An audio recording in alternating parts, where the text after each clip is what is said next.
আজ বানিয়েছি Holi special colourful বোঁদে। বাড়িতেই যদি এত সুস্বাদু বোঁদে আমরা বানিয়ে নিতে পারি তো দোকান থেকে কেনার কিন্তু কোনো প্রয়োজনই পড়বে না। বোঁদেটা বানানোর জন্য আমি এখানে নিয়েছি 1 কাপ পরিমাণ বেসন, আর বেসনটাকে এইভাবে চালনির সাহায্যে একটু চেলে নিতে হবে যাতে এর মধ্যে যে দানা দানা অংশ যদি থাকে সেটা বেরিয়ে যাবে। এই 1 কাপ পরিমাণ বেসন দিয়ে কিন্তু অনেকটা পরিমাণ বোঁদে হয়ে যাবে। আর এখানে খুব সামান্য 1 চিমটে একটু লবণ দিলাম, তারপর অল্প অল্প করে জল দিয়ে আমি বেসনের ব্যাটারটাকে তৈরি করব। একসঙ্গে অনেকটা পরিমাণ জল দেব না, তাহলে খুব বেশি পাতলা হয়ে যাবে। এই যে এই রকম ভাবে কিন্তু ব্যাটারটা তৈরি করব, এই যে টোপা টোপা করে পড়বে, এটাই কিন্তু পারফেক্ট ব্যাটার। এরপর দিয়ে দিলাম 1/2 টিস্পুনের মতো বেকিং পাউডার। বেকিং পাউডার দিয়ে খুব ভালো করে বেসনের সঙ্গে মেখে নিচ্ছি। একদম কিন্তু আমাদের ব্যাটার রেডি। এরপর আমি বিভিন্ন কালারের বোঁদে তৈরি করব। তার জন্য অপর একটা পাত্রের মধ্যে 1 চামচ করে ব্যাটার নিয়ে নিলাম, আর এখানে একটু গ্রিন কালার দিয়ে দিলাম, দিয়ে একটা গ্রিন ব্যাটার তৈরি করলাম। এরপর আবারও একটা পাত্রে 1 চামচ নিয়ে সেখানে একটু রেড ফুড কালার দিয়ে দিচ্ছি।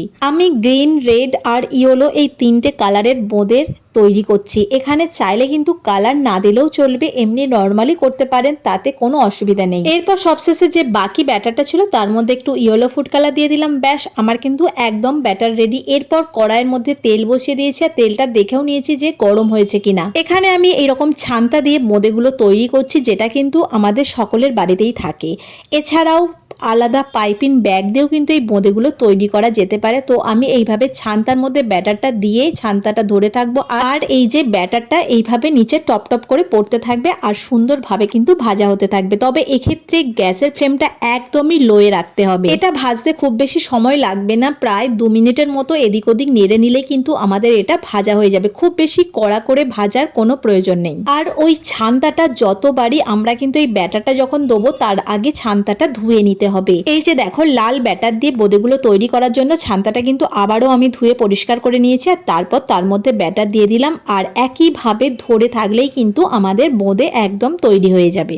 এই একইভাবে আমি লাল ব্যাটারটা দিয়েও কিন্তু বোঁদেগুলো ভেজে নেব, আর খুব বেশি কড়া করে ভাজবো না, একদম হালকা করে ভাজবো। এই যে এইভাবে খুব সুন্দরভাবে কিন্তু বোঁদেগুলো রেডি হয়ে যাচ্ছে। প্রত্যেকবারই কিন্তু ছান্তাটা অবশ্যই ধুয়ে নেবে, না হলে কিন্তু এই বোঁদেগুলো পড়বে না। আর এইভাবে ভাজলে খুব সুন্দর ভাবে গোল গোল করে কিন্তু বোঁদেগুলো তৈরি হবে। এরপর সবুজটা দিয়ে বোঁদেগুলো বানিয়ে নেব। এইভাবে খুব সহজেই কিন্তু বোঁদে বা মিহিদানা যে কোনো কিছু বাড়িতেই বানিয়ে নিতে পারো, আর খুবই সহজ আর খুবই কম সময়েও কিন্তু তোমরা এটা বানিয়ে ফেলতে পারবে। এই যে সবুজগুলো কিন্তু খুব ভালো মতো ভাবে ভাজা হয়ে গেছে। এইভাবেই আমি 3টে কালারের বোঁদেগুলোকে তেলের মধ্যে খুব সুন্দরভাবে ভেজে নিয়েছি। আর বিভিন্ন কালার দেওয়ার ফলে এটা দেখতেও কিন্তু খুব সুন্দর কালারফুল হয়েছে। এখানে তোমরা চাইলে কালার না দিয়েও এমনি কিন্তু বেসন দিয়ে ভেজে করতে পারো। এরপর আমি চিনির রস তৈরি করব। এখানে নিয়ে নিলাম 1/2 কাপ পরিমাণ চিনি, আর ওই 1/2 কাপ পরিমাণই জল দেব, দিয়ে চিনিটাকে খুব ভালো করে জলেতে ফোটাতে থাকবো।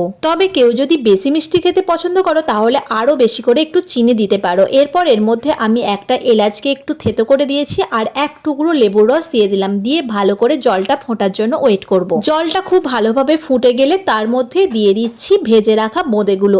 দেখে মনে হচ্ছে অনেকটা পরিমাণে জল আছে, কিন্তু এই সব জলই কিন্তু বোঁদেগুলো টেনে নেবে। এটাকে দিয়ে খুব বেশি ফোটাবো না, 2-3 মিনিটের মতো একটু নেড়ে ছেড়ে ফুটিয়ে নেব, আর তারপরই এটাকে কিন্তু চাপা দিয়ে আধ ঘন্টার মতো রেখে দিতে হবে। এটাকে আধ ঘন্টার মতো রেখে দিলেই এই যে পুরো জলটা দেখতে পাচ্ছ, এই চিনির রসটা একদমই কিন্তু এটা টেনে নেবে। এই যে দেখো, এটা আমি আধ ঘন্টার জন্য কিন্তু চাপা দিয়ে রেখে দিচ্ছি। আর এই যে আধ ঘন্টা পর ফিরে এলাম, একদমই বোঁদেটা কিন্তু ঝরঝরে হয়ে গেছে, আর একটুকু চিনির রস অবশিষ্ট নেই, আর পুরো বোঁদেটার মধ্যে কিন্তু রস ঢুকে গেছে। ব্যাস, এরপর এটাকে একটা প্লেটের মধ্যে ঢেলে নিচ্ছি। একদমই কিন্তু আমাদের রেডি হয়ে গেল কালারফুল বোঁদে। আর ভিডিওটা কেমন লাগলো জানিও, ভালো লাগলে লাইক, কমেন্ট, শেয়ার করে পাশে থেকেও। ভিডিওটি দেখার জন্য জানাই ধন্যবাদ।